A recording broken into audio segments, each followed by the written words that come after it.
started. What is the pre-show? That means the show's not officially on, but everybody can look at us. Oh, instead of the show will be with you shortly? Oh, they can look Oh, at here us. comes Celeste. Isn't that nice? Oh, can you put the timer up? Do you know how to do that? There's Mick and there's Celeste. Where are they? I think I got to let them in. Let him in. In the words of Paul McCartney. Let it be. Let it be. No, that was Wings.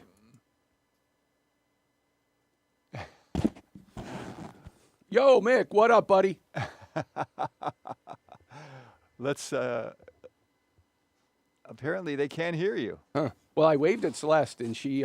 She waved back. there she is. Yeah, now... Okay, ask them to say something. Say something, Celeste. Say something, You Rob. might use sign language. Say something. There you are. All right, good. How about you, Mick? Can we hear you? That's what I'm trying to find out. Yes, we can hear you. Okay. Okay, beautiful. All right. So the pre-show has started. Sorry for the light bar, guys. It's the Yeah. only way I can see my computer. Oh, I see. I'm not affected. No. Is that better? Oh, okay. It's Yeah, it was good. good. Yeah, that's very good. Yeah, it's my light bar on my computer. All right, let's see now. Twitch has accepted the stream. Greg, can I kill this for a little bit? Hand me the remote. YouTube has accepted the stream. And Facebook has accepted the stream.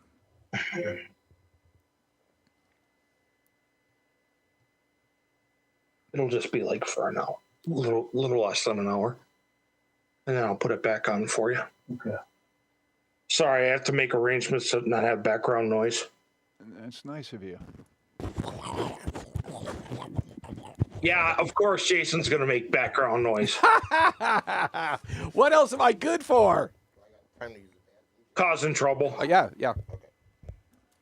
I'm excited because I still see the Christmas tree in the background, and my Christmas tree is still up.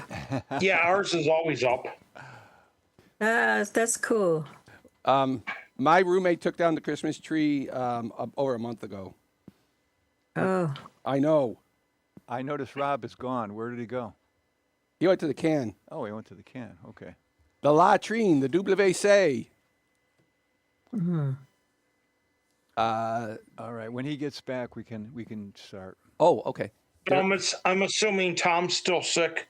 He is, and that's just that. Now it's going on 4 days now where he has. Hell, not- you should have called me. I would have tried to come out and I never thought of that. Yeah, that would Done have it. been good. That would have been good. You cut your own hair, Mick? no, I go to a barber in North Tonawanda. Oh, okay. It just looks from that little picture like a buzz, like, very... It is. It's almost a buzz cut. It's what they call a high and tight Oh, right on. with Right on. with the keeping the top where I can pull my own hair once in a while. Because back in '88 is when I started at military school, and that's when the bombing in Lebanon had been in '82, and they learned, they told the Marines, do not get a high and tight because the snipers use that as a target. Okay. All hands on deck. I think we're ready. All right. I'm going to try to make Mick and Celeste bigger. You're going to pump them up? I'm going to try.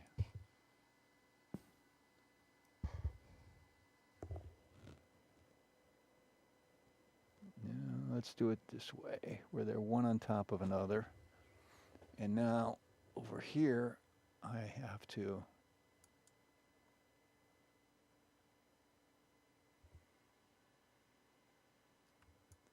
I got to shrink this down.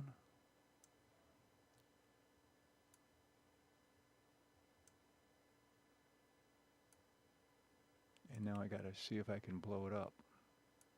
Yes, I can. Beautiful. Okay, that's a little better, isn't it, Jason? Certainly. Okay. Más grande, perfecto. Gracias, señor. Muy bien. Okay, I'm going to come join you guys. Je parle français. Et toi? I don't know. Don't mess with things you don't know. Oops. Il ne marche pas. The French say, they don't say it doesn't work. They say it doesn't walk. Il ne marche pas. I don't know French. I I don't know do. Spanish. Lo siento, señor. Yo puedo hablar que es, ¿dónde está? Okay. Alrighty.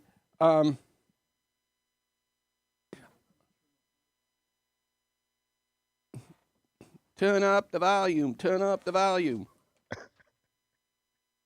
Pump it up.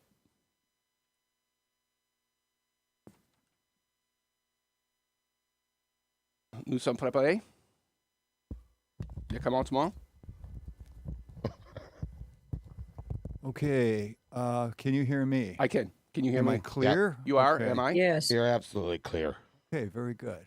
Then I'm doing it wrong. All right. I'm going to start the timer. Oh, you got the timer.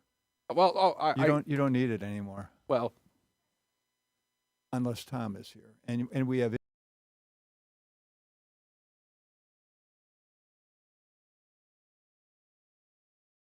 lean forward. Yeah. yeah. When I picked up the little box, I hit fade to black. He's back. Oh, okay. You're trying to fade to black already, huh, Richard? Yeah. He loves Metallica. End the show quick. Okay. Let's see here. Here we go. Okay, Jason. welcome to the No Exit Experience, where everyone gets a chance to talk and no one is excluded, with the exception of those who trample on the speech of others. It's a show where all topics are welcome and no one is censored from giving their honest views on these topics. If you can handle that, then hop on the bus. You're in for a wild ride.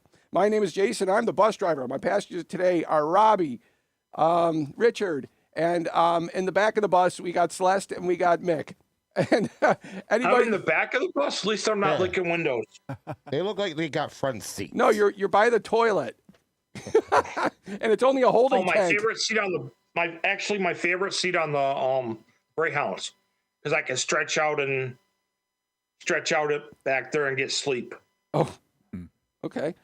So my first topic this evening is GI bleeding and drinking too much. The lay public doesn't understand it. They don't get it, because do you know what heavy drinking is? That's a liter a day for 10 years. That's heavy drinking. And out of those people that do that, only 1 out of 4 will become cirrhotic. What does cirrhotic mean? When you blow your liver out. A cirrhotic liver turns to dust in your hands. If you cut them open, there's nothing there, because your liver does over 100 jobs, and every liver cell is the same. Like the cells in your eyes and your skin are different. Every cell is the same in your liver, and they do over 100 jobs. And alcohol processing is one of them. But there's a special circulation in the liver. It's called portal circulation, which is like a trolley system, while the rest of the arteries are like the highways. And what happens is you get, if you've heard of varicose veins in your legs, well, you can get varicose veins in your esophagus. The drinkers get those. It's called esophageal varix. You hear the varix, varices, varicose. It's like you get an irritation, a knob. It's not a clot, but it's just an enlargement because of congested flow. When one of those rupture, that's like knocking your water valve off at the street. You can bleed to death from it. And that's when the drunk is found dead at home, puking up blood. That's what happened. They popped a varix, and they bled to death. And the GI doctors figured out, well, we can ban those, like at the end of a sausage or like on a calf. They can ban them and stop them, but they would only have one at a time, so they'd have to pull the endoscope out, reload it, till they came up with the 6-shooter. Really, that's what they call it, 6-shooter. It has 6 bands on it, so they don't have to pull out, and they can fix multiple varices. So unknown bleeding, that's what they're looking for in endoscopy for unknown bleeding, because everything in your body has an ablative covering. It's an endothelium. So it's anything you do, then blood is better. Puke, puke, puke blood, cough, cough, cough blood, pee, pee, pee blood, poop, poop, poop blood is better than blood poo, blood pee, blood cough, blood puke. Because the best way to, if you've ever seen the side of a hill when the rain hits it, the dirt gets washed away, and it's not that the roots come to the surface comes to the roots. Well, blood vessels are like roots, that when the ablative covering is removed and one of those gets opened, that's where the blood comes from. Like you're coughing blood. But if you're coughing blood first, that's worrisome for like lung cancer. That's unlikely, but I mean, that's just representative, coughing blood is worrisome. Or if you puke blood, like blood in the belly, or because that's why a lot of people can't tolerate rare steak, because the blood makes them sick. I mean, not the thought of it, the feeling in their belly. So that's the short story. That it's not a pejorative question. It's not insulting to ask if somebody drank heavily. It's a logical question. Just like we as doctors use the term abortion. There's nothing political about that. That means just literally a loss of a pregnancy. That's all. So it's not pejorative. So that's a short story. Don't drink a lot. Okay. Anybody else have My any? first husband died of cardiac-related alcoholism. Oh, At well, least that's what that's the alcohol-related cardiomyopathy. Yeah, it affects everything. Yeah, absolutely. Yeah, I had a guy. He had a neighbor like that lived behind me in an apartment behind me, and he died. I mean, we had seen like loads of whiskey bottles, loads. It's like, How can you drink that much? I couldn't believe it. I mean, I usually do like 6 beers a weekend because it's enough is enough. Well, that's what Jimmy Griffin said. Oh yeah, during the blizzard of '85. Yeah, just get a 6-pack and people in South Buffalo are saying, "What are you, some kind of amateur?" Okay. Anybody else have any other input on that? Okay. Well, I brought the screeching stop. Okay. What else we got? What happened to Mick? We don't know. I'm expecting him to text me or something and tell me what happened. I thought you did that, Celeste. I thought you'd like hit full screen and it squeezed him out. No, seriously, I don't know how that works. I love your background, Celeste. Thank you. It's a Quarter Panels, the artist from Chicago. Oh, nice. I always thought it was Picasso. I didn't realize it was. No, it's a young artist, and he has an Eastern European name, so I'm not going to say it. I'll screw it up. But it's 4 acrylic panels. He had 13 letters in his name, and there were no vowels. All right. Okay, so what do we got here? Okay, how about the Topps photo? Sure. Okay. I'll pull it up. This is a question for your perusal. Okay. For your perusal. Do you know that Rod Serling came from Rochester? Need to go this way. Yeah. Are you gonna go my way? Maybe I'll think about it. I was born. And I have a friend who was hitchhiking on the thruway. Oh, Well, you don't hitchhike on the thruway. Right, that's illegal. You hitchhike at the entrance. yeah. And he got picked up by Rod Serling. Really? Yeah, he was on his way to Rochester. Wow. And so all during their ride, of course, he had to say, I'm a big fan of the Twilight Zone and et cetera, et cetera. And you know what Rod Serling said? It's shit. He said, "You're a big fan." He said, "I'm not." and the guy goes, "Why?" And he said, "Because they put so many constraints on me at the network." Mm-hmm. Because that was the same network that had Green Acres and all the other rural shows, Yeah. They were all on CBS. Now it's on Antenna TV. Well, I was just reading about this a couple days ago that Gene Roddenberry he did the lieutenant before he did Star Trek, but Star Trek was Wagon Train in space. Because the question, did the Wagon Train ever get there? Yeah, they got there every year, and then they went back, and then they got there. So Where did you hear that about the wagon train in space? it was just a one-off line that somebody wrote about. I don't know if Roddenberry said it or somebody said it in the 60s about. Well, when you have an idea for a show, you have to take it to the network and get approval. Mhm. And they want it in as succinct as possible way. They don't want a whole story. Right. So he probably said wagon train in space. And then if they said, well, now tell me more, then of course you could tell them more. Right. But they got to be seduced by your first line. Right. So when the MTV people, not the MTV, what am I saying? Miami Vice went in to pitch their show. Yeah. They said, think of MTV plus Cops. Yeah, MTV Cops. I swear it looked like that. That's what they said Yeah. Brandon Tartikoff. And MTV Cops. Yeah. So it'd be interesting, all the shows, like if you could name a show and then find out what their pitch line was. Right. Yeah. Yeah. Because if it takes you minutes to explain it, because this is a whole, that's the problem. Like, Deep Space Nine was the redhead stepchild of the Star Trek universe because the Next Generation had a couple of 2-part episodes, but there weren't really bottle episodes, or they were mostly bottle episodes, which it's all in the bottle. You know what I mean? That where they began and ended were all enclosed. They didn't link to anything else. The characters were the same. You can't do a spinoff? No. What I mean is, if we had an episode that was about this rock, this is the bottle episode, right? Because we're still here, but nothing else. Nobody else comes in. Nobody else leaves. We don't deal with anything else. Like, can you have a part 2 to a bottle episode? No. Okay, I get it. No, beginning and end. Well, Right. that's the way Columbo was. Yeah. Each episode was self-contained. Right, and it didn't Yeah. relate to anything else. The characters were there, but otherwise there wasn't like, oh, what happened? Mannix was like that because what was his name? What is Mannix? Joe Mannix? What was Mannix's first name? I don't know. Well, he got beaten to within an inch of his life every week, and the next week he was ready to go. I mean, if you or if we get thrown by an explosion, when we hit the ground, we're dead. We're deaf. We're dead.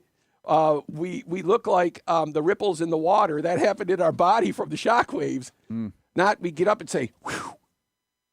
Well, that's what I liked about NCI Los Angeles. They would go to the other side of the world, and then they would rescue some prisoners, and then they would have a shootout, and then you see them come back home at the end of the show. Right, and that's just it. Like, because in the very last episode, or the second to last episode of Person of Interest, you found out there were another team doing the same thing, and it was like when 911 Lone Star came to Los Angeles, and everybody's a hero. Or when Magnum PI and Hawaii Five-0, Steve McGarrett met up. These are heroes knocking heads, and you don't realize. It almost sounds like the Chicago's, like a Chicago PD, Chicago Fire, and that. It's like amazing how they could put them all together. I mean, when we're talking about a spinoff, Happy Days, they did a lot with like Mork and Mindy And Laverne and Shirley, Joni Loves Chachi, and but did Chachi love Joni? well, Yeah.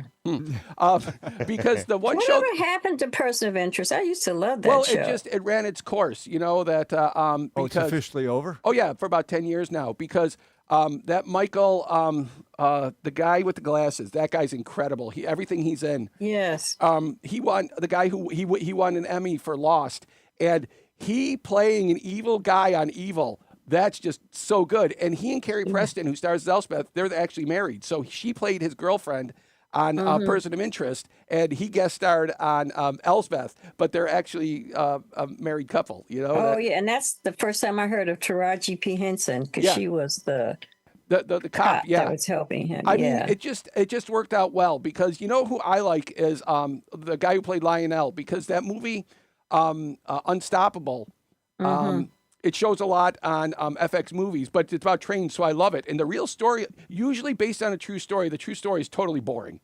Yeah. But the real story of Unstoppable was they said 777 in the movie. It was Crazy Eights. It was at Chesapeake in Ohio. It wasn't Underpower. It wasn't a coaster. It was Underpower in Ohio, not in Pennsylvania. And their map in Pennsylvania was all fake. But what happened was, an old guy did not tie on the air brakes and had a big train, so he put it under power, and he was going to get out and throw the switch. Everybody does that, and it's not a problem until it is. But he fell down. The train took off. They didn't identify anybody's names. You don't know anything. And that another train did hook up on the back end and slow it down until an FRA guy just jumped on and stopped it. That was the whole story. So they beefed it up, but actually a lot of it was true. And there were 8 cars. There were 8 toxic cars in there, not 4. There were eight toxic cars. I mean, that would have been a real big deal. But it was like if they made a story out of that flat car that rolled freely from the U.S. across the International Railway Bridge into Canada a couple of years ago. It went like 25 miles, and it didn't hit anything. They didn't even know it, and it just went by gravity, and it went right across, and it was at night. But that's the thing, that the one that show was most accurate was the unit, because Delta Force teams are 4-man, because any SEAL team has 12. A SEAL team has 12. It has an officer, a junior officer, so like a lieutenant junior grade, and then the rest are all enlisted from E4 up to E9, and Yeah. 12 people. 12 people. You can't make an effective story with everybody involved with 12 people. If we had 12 Yeah. people in here, nobody would get to speak. Yeah. Okay, so Did you ever hear of the Polish director Krzysztof Kieslowski? yes. Boy, imagine the planning he had to do for this. Polish television said, we want you to do a 3-part miniseries, and you can do it about anything you want. So in part 1, he would have scenes in this story where, for example, somebody would say, where is so-and-so? And they say, well, he left the room. So he would open the door and he would look in the adjoining room to see if he was there, and then he wasn't there. So you forget about it. But then in episode 2, it's about the people who were in that adjoining room. Yeah. And they're talking and they get interrupted because somebody opened the door and looked at them. So he does that Yes. throughout. You know what I mean? Imagine Yes. the planning that Well, thing took. That's very cool, though. Yeah, it's totally seeing it from that other side. That's the because every story is good. You know what I mean? Intrinsic. Well, no, I don't mean the quality. Anything you say, ipso facto, is good. That you're saying something. Do something. You know, it's like the antithesis of the Buddhist. Don't just do something. Stand there. But we got Virginia in the comments. Hi, Virginia. Yeah, hello, Virginia. What's that song? Leave Virginia Alone. I don't know. Oh, okay. Is he still on? I don't know. Your mic? Can you hear me? Oh, there you are. Whatever you just Oh. did, you turned it on. Yeah, that it's somewhere in there. That thing is ready for the scrap heap. Unless you want me to change the mic, but can you hear me now? Yeah, you're great. You're great. Okay. So, So, the Tops photo. Did you pull it up? Okay. So anyway, I took this photo at Tops, and we have this, elder senior citizen. Mhm. He had just left the lottery machine where you purchase your lottery ticket, and he was taking it to his female companion and showing it to her. And I was asking people, what does it represent? And most people would tell me what they thought it represented. But every so often, somebody would say, now I want to know what you say it represents. So I had to write up a synopsis of what I thought it represented. And here's what I wrote down. The fluorescent lights above them hum, bleeding the color out of... Now, when I did it, I just want to let you know. I said, now, if I'm going to do a synopsis of this photo, I got to include my love of black and white photography. I got to include the fact that Topps is owned by a hedge fund in New York, Boston, and London. And I got to talk about the gullibility of poor people. And I got to talk about the environment of the supermarket. So I put all that together, and here's what I wrote. Ooh. The fluorescent lights above them hum, bleeding the color out of a world that didn't have much to begin with. I see 2 old souls battered by the seasons and the rent, standing in the cathedral of hedge funds. They aren't looking for salvation, just the dream of a winning lottery ticket, even though death is currently knocking on their doors. Oof. 2 wilted grocery store flowers, both of them just trying to make the numbers add up before the light fails completely. It's a quiet kind of tragedy, the sort that doesn't scream, but stands there in a winter coat, Yikes. waiting for the wheels of the cart to stop squeaking. Wow, that's a very poetic way to say Some simple things. stealing from the state stealing from them with the dollar and a dream lie. Yeah. Well, almost a lie because it's infinitesimally small. It's so small to be zero. Hey, they just want the money from the for the education. I mean, that's New York State Lotto for you. Well, that's North Carolina. It's called the North Carolina Education Lottery. It says it right on the scratch offs. Do you know, Celeste, Mm-hmm. do you know what percentage of the lottery actually goes toward education? Yeah, Bruce Jackson wrote about this. in his letter, and I want to say it's more than half. But even with more than half, you still have a percentage that goes back into the treasury and into the system. They publish it. If you go to, well, you know what? I'll look it up now. Okay. Because that was a question of mine. And especially when, you have lotteries that get into the multiple of millions of dollars, right? Yeah. So, Oh, his mic is off again. Give me your headset. The New York Lottery contributes 100% of its revenue to public education in the state. yeah, it doesn't do that. It goes, but how can I say this? It's divided up. Otherwise, we wouldn't have some of the deficits that we do. So they're going to say that, and it probably goes through that public education machine, I guess is a way to put that. But it gets divided up, and I'm sitting here killing time because I'm trying to remember what Bruce That's said good, in right his there. article. Okay, you don't want it too close. We'll hear you breathing. That's it. Say something. Say 1, 2, 3. 1, 2, 3. You're off again. Okay, use Brown. Okay. Yeah, Braun.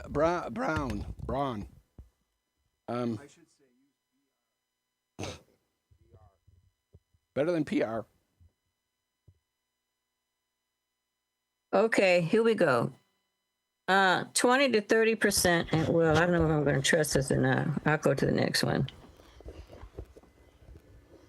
It says 20 to 30%, but that's an AI summary, so we don't know that. And I guess it goes differently in different states.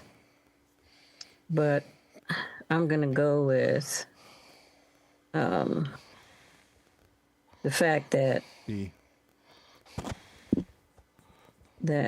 go. Well, I'm gonna ask for New York because now it's giving me all these different states, and I don't really want to know all the different states. I'm just curious about New York State. because the big prizes are annuities. Yeah. Like win $1 million, you get $50,000 a year for 20 years. Yeah, what's better, the lump sum or the lifetime Yeah, payout? you get a lump sum, or you can get the, With with investing in an index fund, the lump sum is better because you know that the problem with having a financial advisor is they work the emotional card, but really just investing in an index fund will get you a better return. But you don't want to unfriend your financial advisor. But they will say, they will like I asked our guy a couple of years ago. I said,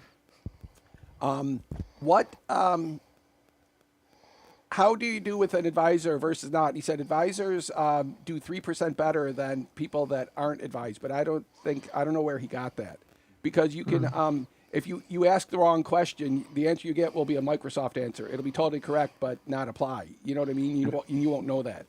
yeah. So it's the net. That's what I was trying to get to. When you were talking about 100%, it's 100% of its net profit. Yeah. So it's 100% after whatever they take. Right. Right. So they got to Out pay. of that. Yeah, they got to pay the employees. Right? They got to pay the prizes. The director. Now, all the rest of that. So 24-25, according to this little piece from Google, was 3.6 billion contributed. Schools, and it said, and it only represents a portion of total school funding, covering a small percentage.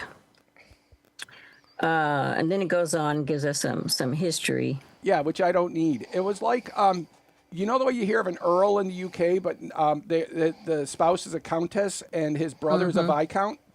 Yeah. I had to dig so deep why they're not counts, why they're earls, and every source said, well, it comes from the Scottish jarl. That's not what I'm asking. I'm not asking where it came from. I'm saying why it is. Well, it's the Norman effect that having because the Normans spoke French or Proto-French, and count sounded like a dirty word for the female vulva.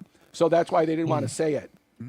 So that's why they stuck with the earl, but countess, because of the S or the viscount, didn't have that same connotation because of the other syllables. Yeah. So that's the boring story. But yeah, so Well, It's hidden. It's hidden, of course. That Yeah. we gave $350 billion.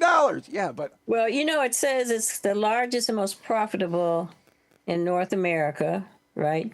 And they advertise it as benefiting public schools, but really, it's a commercial machine. well, And, but- and I know people who benefited. As a matter of fact, yesterday, because I look at my lottery Dream House, I guess, because I like the host, he's hysterical. But they featured a family in Buffalo that won several million, like $7 or $8 million. But they lived out in the suburb. They said Buffalo, but it was a suburb. But this family bought houses for each of their sons. And it was really nice to, but of course he's driving in the snow, right? So they must have hit the lottery during wintertime, I guess. And, it was a nice special. And then they did a follow-up.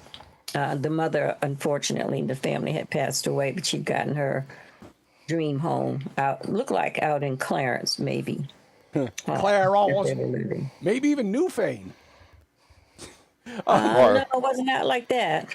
Well, Newfane is on the other side of Clarence. It was more community. I need to look it up again. I was just fascinated when they put the banner up that said, lottery winners in Buffalo, New York. Well, and it was a lovely story. Family dividing up the wealth. Josh Allen's house out in Boston, we would drive by that in the back roads, even though it's right on the main street. It's still set way back, and there's but there was no live guard there. There was just a big fence that it would be difficult to scale. Well, Too big to shovel, too. On the PBS NewsHour, did you see the story about Polymarket? is that like Kalshi when you can bet on anything, or Polymarket bets on things happening in the world? Yeah, well, what happens is somebody will come up with an idea, and they'll say the first word that the host of the evening news will say tonight will be so and so. Anybody want to take that bet against me? And if somebody will, then you can get the ball rolling. Yeah, More and more yeah. people can jump on one side or the other. And it's doing phenomenally good. It's growing at a super pace. And what's interesting is when somebody has a bet that you can dispute. For example, you were talking about the hockey game in the Olympics. Yeah. All right. So suppose somebody said, what will happen? No, the person who will score the winning goal, their last name will begin with a B.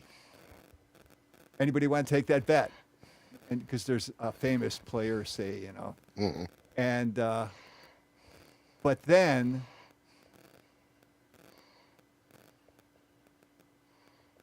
there were two people in the winning goal: the one who shot it and the one who deflected it. Well, So who gets the goal? That The one. deflector. yeah, the last person to Yeah. touch it gets the goal. So there's sometimes things come up where they argue, Okay. you know, or the one that caused a lot of discord was in the Super Bowl halftime show. Will Cardi B sing a song? Well, she showed up in the halftime show, but she spoke as part of Bad Bunny's choreography. Right. He held the mic up, and she's, "Is that a song?" Yeah, that's under debate. I get you. Yeah, because that Kalshi is the same way. Those are called prop bets. You know, like will the not that are not the game. Like will the Star Spangled Banner take longer or shorter than 2.5 minutes? You can bet the over under. Those are prop bets. And Kalshi, you can take any prop bet. Like you can bet on will the president stumble on the stairs going downstairs, or you could be as specific as he will stumble on the second step. And Well, I would say Cardi gave a rap. I wouldn't say she's saying. And then is the, but if it's speaking and it's not metered and there's that, so that's a question because it's a spectrum. It's not a flat a digital, but it's analog. That's where the problem arises. So I get you. Because Yeah, well, when an artist is called a singer versus an artist called a rapper, that's because there might be some melodic qualities to the rap, but it's more rap than song. And then some songs may have a rap piece featured, but that song with a piece of rap in it. So I guess, if she said, well, Murray Head was I called a love you, rapper. Bad Bunny, that's not a song, right? That's a sentence from a rap, I guess you would say. In One Night in Bangkok, that he rapped in that, but he was an old white guy. I know about that. And yeah, and or Debbie Harry in Rapture, she rapped in that song. In fact, Yeah. she name checked. Did she name check Grandmaster Flash? And I will say it right now, Basquiat was not a good artist. That his small stuff is shit. It looks like a child did it. He might have been a graffiti artist, but Basquiat, it shouldn't be worth millions because it's garbage. I saw one that was evaluated by Antiques Roadshow, and they said, well, it's Basquiat 'cause it has the crown here. It looked like my 5-year-old niece did it. It was on butcher paper, and it wasn't even folk art. It was garbage. It was trash. And they said, well, but it's a Basquiat, so it's and art critics will say, but it's this, it's that, it's this and that, and they will go over them, bend themselves backwards to defend how it's art, but it ain't worth it. And just because he's dead. What's your opinion, Celeste? Is Basquiat? Well, yeah, I get tense when I hear things like that. Well, part of any work of art is its provenance, right? And the pieces that are attached to it. So you have Basquiat, who was a tortured character, who was befriended by Warhol, and his work came out of a torture, and because it was not a splendid life. So I think what you're buying is a limited edition of a tortured talent kind of thing. And it's really hard because some, in particular modern art, in particular contemporary and abstract, if it looks like you say, triangles that my niece can do, that's because you understand triangles and you're in that way. It may be some color, it may be some intensity, it may be some ombre feature. It could be things that came out of like you said, thought my panel, for example, might have been a Picasso. But Picasso's early works were very straightforward. A picture of a clown, a picture of a tree. And he evolved into abstractism based on his understanding of the fundamentals of basics, but a broader, different spin on how he thought of the organic structures of the world around us. So that's how people kind of look at that. Same way with surrealism. It looks weird. Nobody understands it. Look at somebody like Dali. He's like, why is a clock melting over a mountain? You're looking at art based on an evolved and unique kind of perception of the world. But so I say it like that. As I said, that Basquiat, his graffiti, if you could rip a panel of concrete off the wall, that's artistic. Yeah, that, but not the stuff he put on paper or he put on a canvas. Are you leaving room for other interpretations? Well, I'm just saying, my opinion is, if you pay $5 million for a Basquiat, you got ripped off. Okay. That's and all. The person who bought it is happy.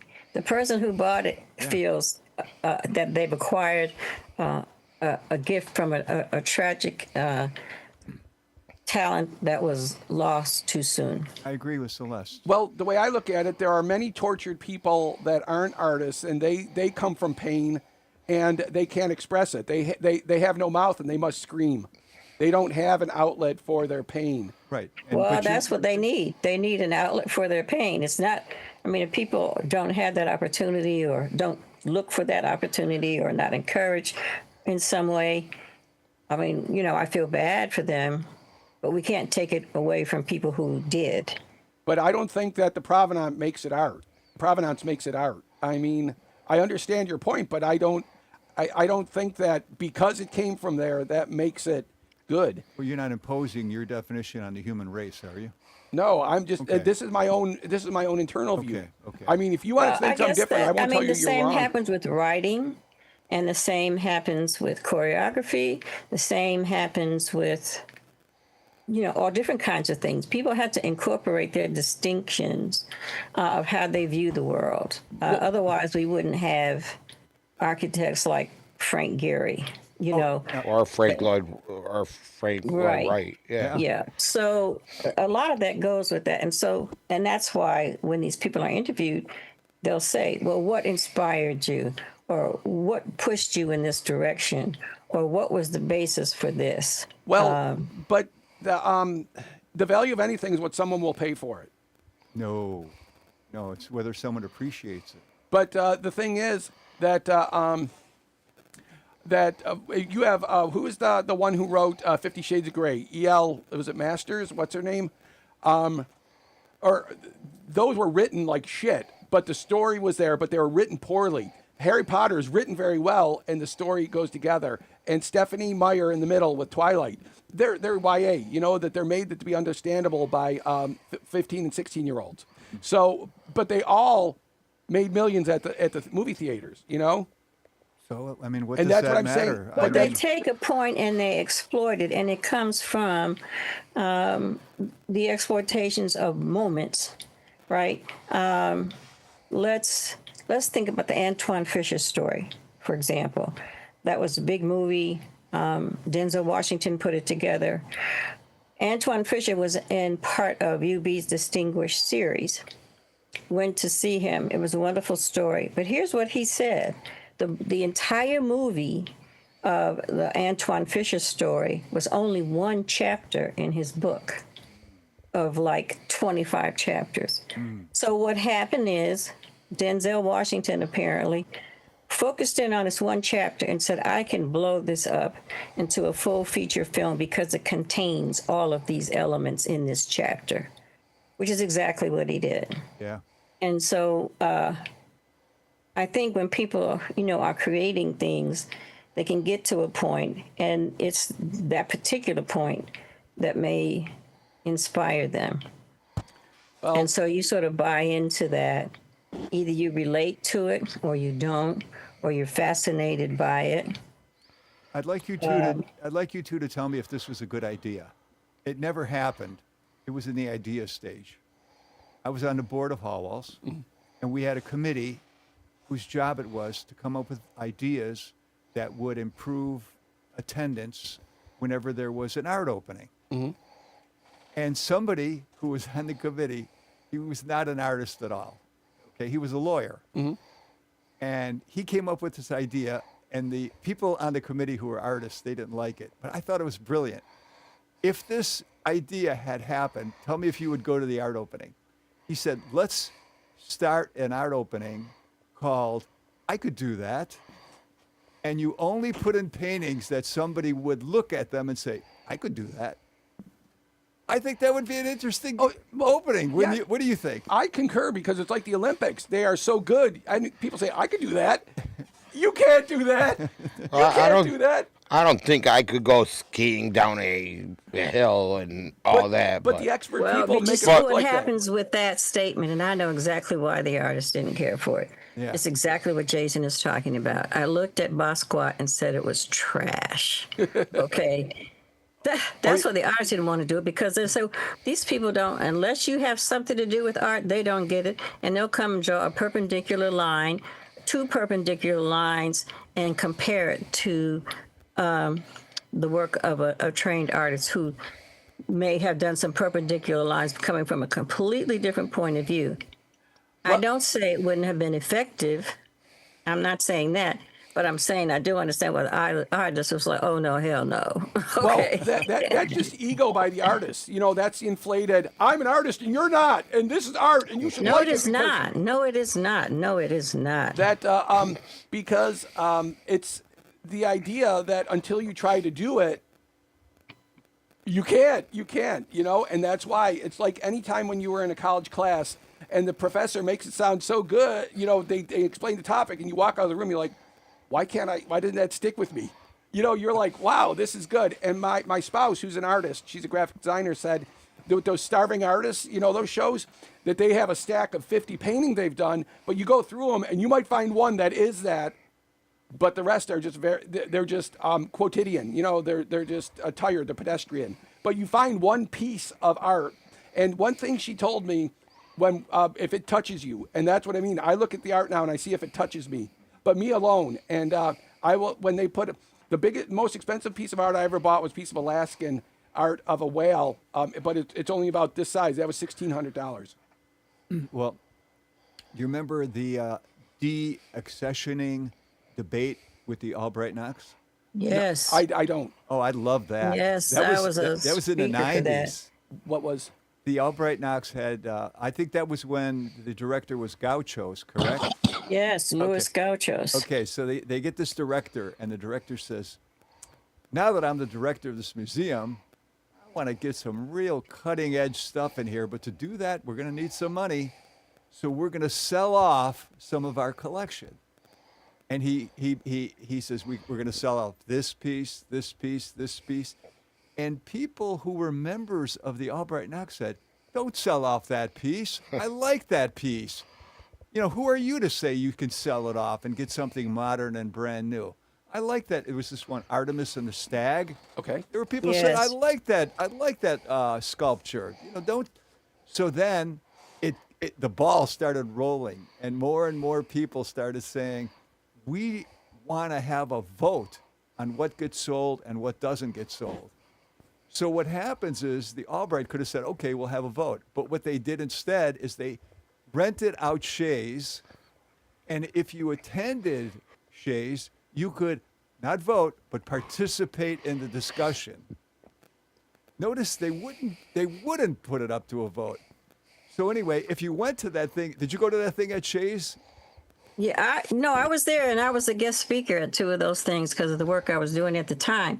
I think the part that gets left out about that whole thing is that in order for the museum to maintain its status within the world of art and the funders of art, there's criteria that has to be met, and you have to meet the criteria through your collections. And if you are not, then your rating goes down, I guess is a way to say that. Like a city has a bond rating. Well, galleries, major galleries, have ratings, and you have to accomplish certain things and have your collection be a certain way in order to maintain Like what, that. though? Like what? Put some meat on those bones, because I'm listening to you, but I still don't. But what do you have to do? Well, first of all, you have to acquire pieces that have a recognition by artists. Okay. Right. Okay. Right. That's okay. Right. And so many things on display. So some of the things that they were talking about de-accessioning had been in vaults and not been on display. Right. Well, I got a question, because I thought art galleries are just like any other museum, that like 90% is not on display. True. So they have art that's in the back room that hasn't been shown in literal years. Were they trying to sell that stuff, or the stuff that was in the gallery on display? No, the stuff that was really in the vault that would help them acquire new pieces in order to have their rating go up. And then so the Artemis and the Stag had not been on view for 20 years that I know about, but it was also a desirable piece that would help them acquire maybe one or two newer. Because if you go Albright Knox in in some of the older dictionaries, for example, when you have art gallery, Albright Knox is in there with a picture of its columns and all the rest of that. So it had big stature, and part of maintaining that, because they're in the league with the Met and the other dogs are in the world, so to speak. So that was part of it. And then also having funding losses. Let's remember the county used to give the big organizations, Albright, BPO, Historical Society, big chunks of funding. And around that time, the county, they had what they call the scorched earth budget from the governor and the county. And, red budget, green budget. And all they paid Albright Knox was their insurance premium. And their insurance premium was like $500,000 a year. Is this the So they original gave from them that money. from But ancient they Greece? didn't have money for people. They didn't have money for, so they had to start laying off. That's when the thing started getting, I mean, it was a hot mess. And I felt really badly for the mid-sized and small arts organizations. Although the small arts organizations were so used to being hungry, they could be creative and find a way to carry on some way. Because they didn't have a lot of resources to start with. So their imagination was always working overtime. Well, The big institutions with the big money. is this the same the one proper- that in 2007 sold for $28 million? Is there only one of this, or was this a copy at? No. They had the original one, little brass thing. Yeah. So how much did they sell it for then? Because that's what I'm looking at. That in 2007, $28,600,000. Yeah. That could fund the Albright Knox for a year or two. Well, not really, because that money was designated. If you sell a piece of art for the acquisition of art, you can't spend it on rent. Oh, spend you have to buy more art. Yes, that's the whole purpose. Oh, Yeah. here it is. And I don't think it would. We could afford that because of the newer section. Now it's probably over billions. Like, Oh, this from 20 years ago. The rare bronze, which had been consigned by the Albright Knox Gallery, was included in the sale of antiquities abroad, a total of $47 million, the highest total ever for an antiquity sale. The auctioneer, Artemis, is certainly the greatest work of art that I've ever sold, but she is also much more than that. She is among the most beautiful works of art surviving from antiquity. There we go. Okay, so they consigned it, and so, wow, that's incredible. Yeah. And that might be why people, want to hoard it, but want to say you can't hoard your art and lose your museum. That doesn't make sense. Well, yeah, I get you. But what if you had like 15 Gauguins, and so you could sell one for millions and you still have 14, or Monets, how many gardens at Giverny do you need? Well, I don't know about intellectual property law and the collection of the Albright Knox. That would be a great question to ask Jane or somebody. But, some of those pieces, if they were donated by family or however they came, there's some things you can do things with and some things you can't. Oh, well, that's in the minutiae. I don't know how some of those pieces work. Some of them are on loan, let's say for 100 years, and they have to go back to their families or Right. something like that. That reminds me of something I saw on Pawn Stars, because a guy brought in a Monet and to have it evaluated, and it had been shown. This Pawn Stars was like 2014. It was in 1997. It had been shown in Las Vegas as part of a display, and the appraiser had to call in his buddy, who was the fine arts appraiser, and he puts the monocle on it, and he said it's a fake because it didn't have Yes. the cracked paint, which it would have if it had been 150 years old. Yeah. And it had been insured for $3 million and shown in 1997 in Vegas as a real thing. Yeah, and there's a whole valuation process that goes with that. So I don't know how that passed somebody's muster, because, it can take a minute to have things Well, evaluated. Orson Welles. Yeah, like- yeah. Yeah. Okay. So let's see. We're going to get two more topics in. Do you have anything, Robbie, or yeah, I wanted to talk about the stadium graffiti since we're yeah. at it. Excellent topic. yeah? So what happened is the local news put out a story that the new Buffalo Bills stadium had graffiti. Somebody broke into the the part that's finished, and they went into the luxury suites and they sprayed graffiti on the furniture, on the wall, On the marble. Yeah. Yeah. Okay. Now, what's interesting about this story? Remember you were just saying something to Robbie before the show started. What is news? Mm-hmm. Okay. So this is interesting that it would fall under the category of what is news, because the way the local media portrayed the story initially was, who could do such a horrible thing to the Buffalo Bills? Mm-hmm. But then as the days went on, you found out that the area of the stadium they got into, it wasn't broken into.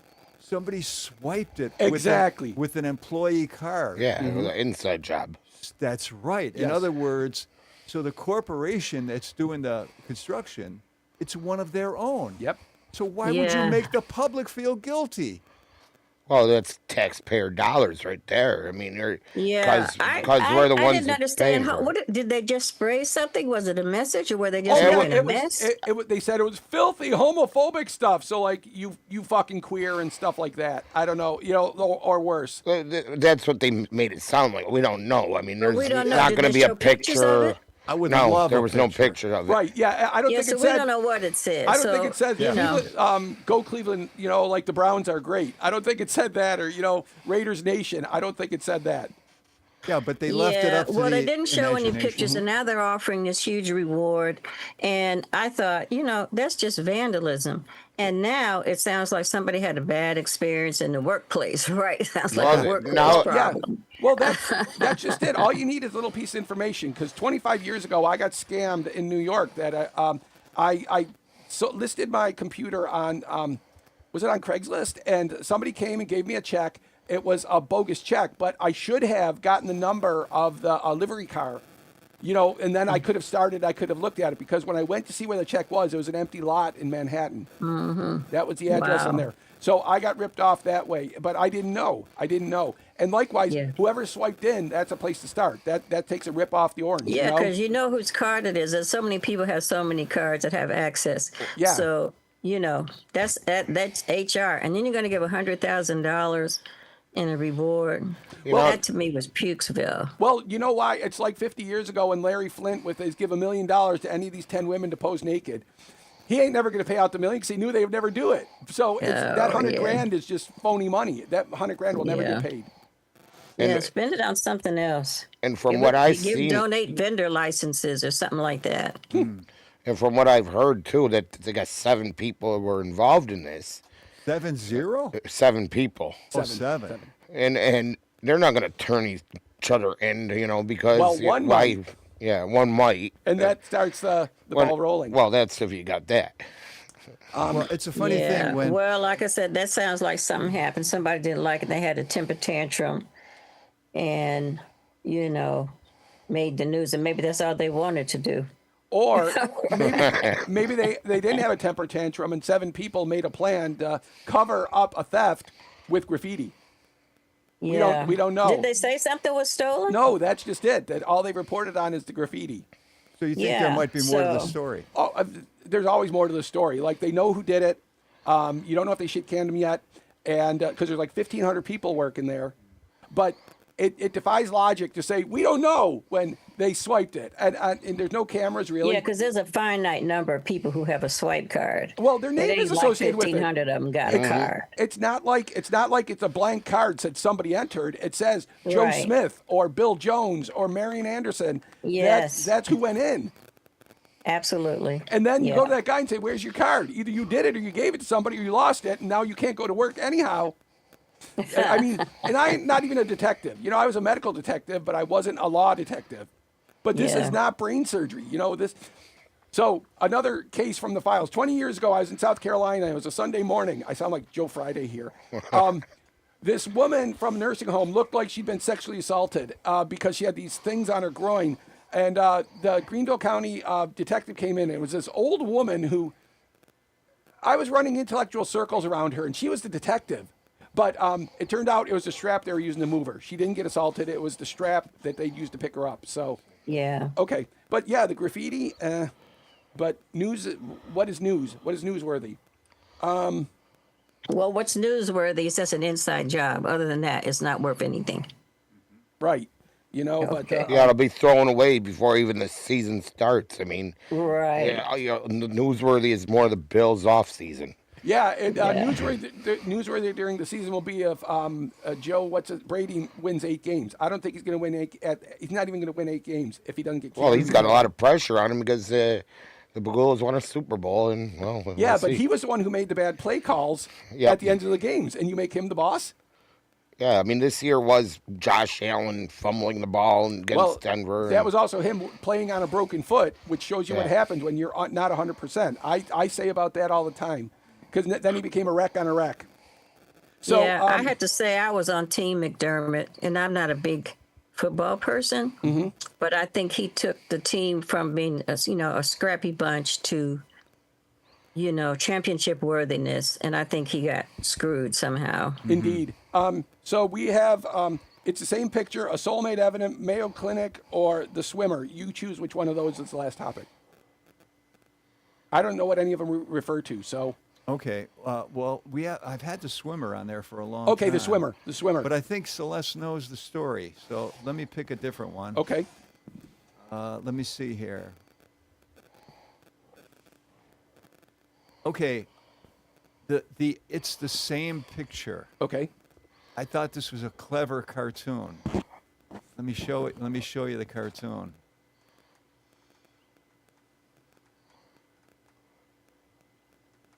Okay, here it is. Okay, so we have January 6th. Remember that Yeah. famous holiday where the storming of the Capitol? Yeah. So on that date, you had people storming the Capitol. See, January 2021, wearing face masks, etc. And now look at January 2026 in Minnesota. And the person at the bottom says they're the same picture. That's from The Office. That's Jenna. What's her name? That was where that comes from. And yeah, the whole point is that's a problem with the MAGA people. That what they were doing now, the government's doing what they, as the insurrectionists, were doing. And so they can't make them work. And one of those guys, one of the podcasters, is being left on the outside because he says you should be intellectually consistent. Instead of being in favor of this, overthrowing it, now in favor of this, which is the other side. This is the organization. This is the administration, not the overthrow. And Yeah. you can't have both. See, the one thing I learned that ICE was I don't understand this, of why ICE was popular when Obama was in office, but as soon as Trump's in office, it's wrong what he's doing. Well, Well, let's just say this, that deportation as a method of controlling or responding to illegal occupation, if you will, is one thing. But during Biden, during Obama, during Bush 2, they had these activities. There was nobody breaking the law, breaking in people's houses, wearing masks. They didn't have that. This is the Trump phenomenon. Were there deportations? Yes. There was not this lawlessness, marauders running around, attacking people, shooting people. They did not do that. well, the joke being like they did on Saturday Night Live 3 weeks ago, you get a nice job because you can't get a cop job.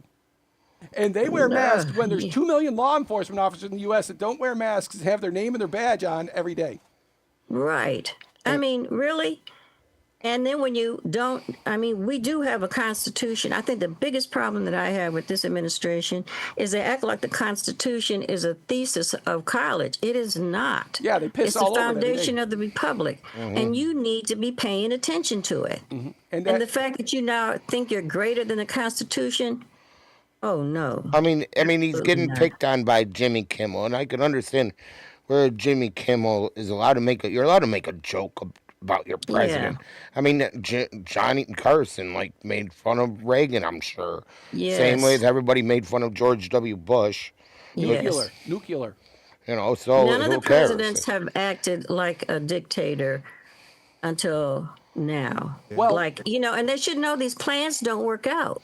It didn't work out for Mussolini. It didn't work out for Stalin. It did not work out for Hitler. It didn't work out. So what's up with that? All I think it's doing is basically you're not helping the working class people. No, you're helping the millionaires. It's also causing the Democrats to act the same way, little babies. They're both sides are acting like little babies, in my opinion. And this enrichment, I just read somewhere that this family, the first family, just made a deal with the United Arab Emirates that netted them $167 million. That's just one thing. Yeah, the most corrupt. Burisma for Hunter Biden, but don't forget that there's $2 billion for Jared Kushner.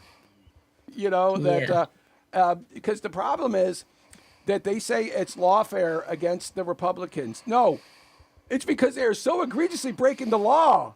Yes. It's not. So the Supreme Court said today, no, you can't do all those tariffs based on this thing. Within an hour or hours, the president comes out and said, well, I'm just going to do 15 unilateral global tariffs now. So, I mean, Well, he can. he's really saying, and then he called the Supreme Court fools. Well, Wait a minute. Every accusation is a confession because he said their family should be embarrassed. Everything he says, you apply it to him. Every accusation is confession because nobody in jurisprudence cares about their family's opinion of their opinions.